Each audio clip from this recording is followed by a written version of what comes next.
সবাইকে শুভেচ্ছা। স্বাগত 21 বিজনেসের সঙ্গে আছি মহিমা পলি। দর্শক, আপনারা জানেন ঢাকা স্টক এক্সচেঞ্জের লেনদেন চলছে এবং আজকে কিন্তু পজিটিভ ট্রেন্ডের মধ্য দিয়ে লেনদেন চলছে ঢাকা স্টক এক্সচেঞ্জে এবং সপ্তাহের তৃতীয় কার্যদিবস গতকালকেও কিন্তু কিছুটা পজিটিভ ছিল এবং সেই ধারায় আজকেও আমরা দেখতে পাচ্ছি যে একই ধারায় কিন্তু লেনদেন চলছে ঢাকা স্টক এক্সচেঞ্জে এবং লেনদেনের গতিও গত কার্যদিবসের তুলনায় কিছুটা ভালোই আমরা দেখতে পাচ্ছি। বেশিরভাগ প্রতিষ্ঠানের শেয়ারের দর বেড়েছে এবং ডিএসসির প্রধান সূচকটি এই মুহূর্তে যদি একটু বলি যে 44 পয়েন্টের মতো বেড়ে লেনদেন চলছে।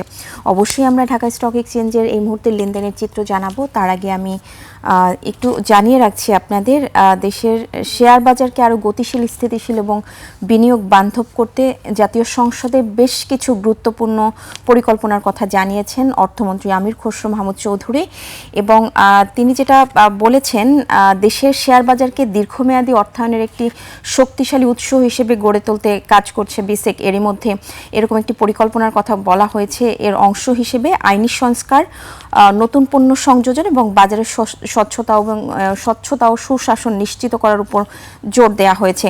আরেকটা বিষয় যদি এখানে একটু বলি যে শেয়ার বাজারের স্বচ্ছতা, জবাবদিহিতা নিশ্চিত করতে বড় ধরনের আইনি সংস্কারের কথাও জানান অর্থমন্ত্রী এবং তিনি জানিয়েছেন বিএসসিসি আইন 2025 প্রণয়নের কাজ কিন্তু এর মধ্যে চলছে।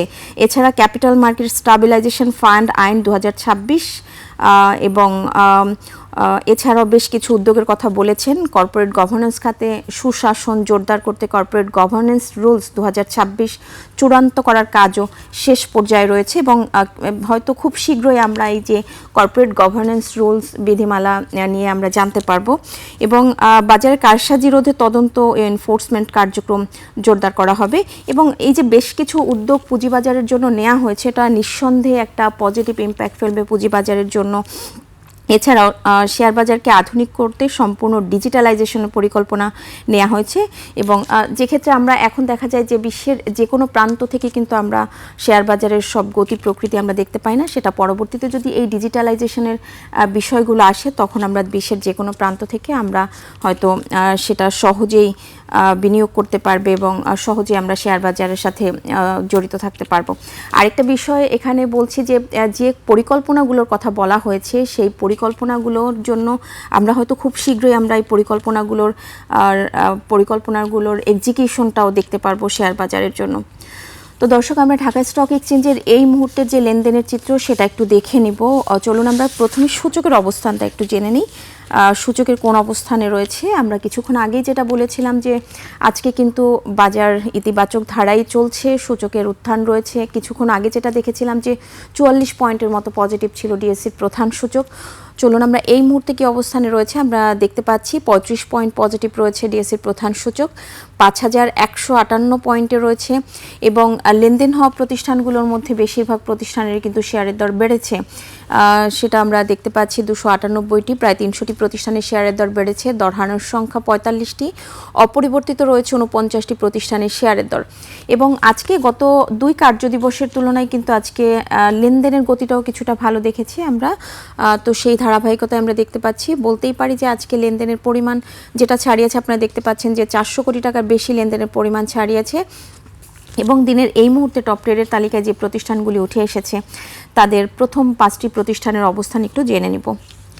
টপ ট্রেডের তালিকায় লাভেলোর অবস্থান দেখা যাচ্ছে আজকে প্রথমেই রয়েছে, 30 কোটি 39 লাখ টাকা লেনদেন করেছে। প্রতিটি শেয়ার হাত বদল হচ্ছে 74 টাকা 90 পয়সায় এবং আজও আমরা দেখতে পাচ্ছি একমি পেস্টিসাইডস এই প্রতিষ্ঠানটি টপ ট্রেডের তালিকায় রয়েছে।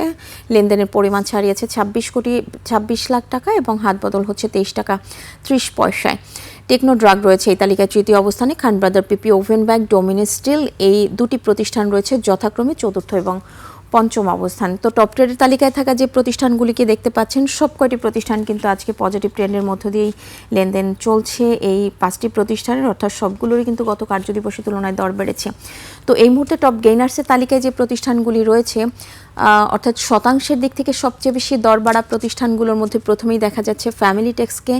লেনদেনের যে চিত্র আপনারা দেখছেন, ৭৬ কোটি টাকা লেনদেন হয়েছে, ৭৬ লাখ টাকা লেনদেন হয়েছে এখনো পর্যন্ত, এবং সর্বোচ্চই কিন্তু দর বেড়েছে, অর্থাৎ 10% দর বেড়ে এই মুহূর্তে লেনদেন হচ্ছে। এবং আমরা দেখেছি যে এই প্রতিষ্ঠানটি ৩ টাকা ৩০ পয়সায় হাত বদল হচ্ছে। অ্যাটলাস বাংলাদেশ দ্বিতীয় অবস্থানে রয়েছে। একই চিত্র দেখতে পাচ্ছি এই প্রতিষ্ঠানটির ক্ষেত্রে, অর্থাৎ সর্বোচ্চ দর বাড়ার একেবারে শেষ প্রান্তে রয়েছে। লাভেলও রয়েছে এই তালিকায় তৃতীয় অবস্থানে। একইভাবে এই প্রতিষ্ঠানটির অবস্থানও দেখা যাচ্ছে সর্বোচ্চ দাম বাড়ার কাছাকাছি রয়েছে। এবং একমি পেস্ট্রিসাইডস এই প্রতিষ্ঠানটি চতুর্থ অবস্থানে দেখা যাচ্ছে, ৯.৯১% দর বেড়েছে, প্রতিটি শেয়ার হাত বদল হচ্ছে 23 টাকা 30 পয়সায়।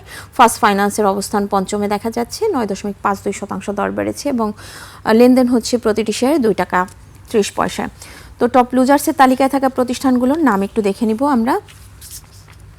এই মুহূর্তে টপ লুজার্সের তালিকায় রয়েছে ব্যাংকিং খাতের প্রতিষ্ঠান আল আরাফা ইসলামী ব্যাংক, এবং এই প্রতিষ্ঠানটি দর হারিয়েছে 5.06%, প্রতি শেয়ার হাত বদল হচ্ছে 15 টাকায়। ইউনিলিভার রয়েছে দ্বিতীয় অবস্থানে, 2.28% দর হারিয়েছে।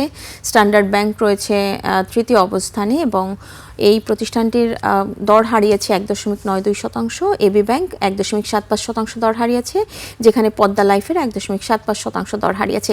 এবং 5টি প্রতিষ্ঠানের মধ্যে ইউনিলিভার ছাড়া এবং বাকি 3টি প্রতিষ্ঠানই রয়েছে ব্যাংকিং সেক্টরের প্রতিষ্ঠান, এবং একটি প্রতিষ্ঠানকে আমরা দেখতে পাচ্ছি যে জেনারেল ইন্স্যুরেন্স সেক্টরে একটি প্রতিষ্ঠান রয়েছে আজকে এই মুহূর্তে টপ লুজার্সের তালিকায়।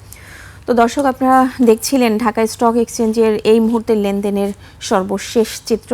নিচ্ছি একটা বিরতি, ফিরছি একটু পরে, সঙ্গেই থাকুন।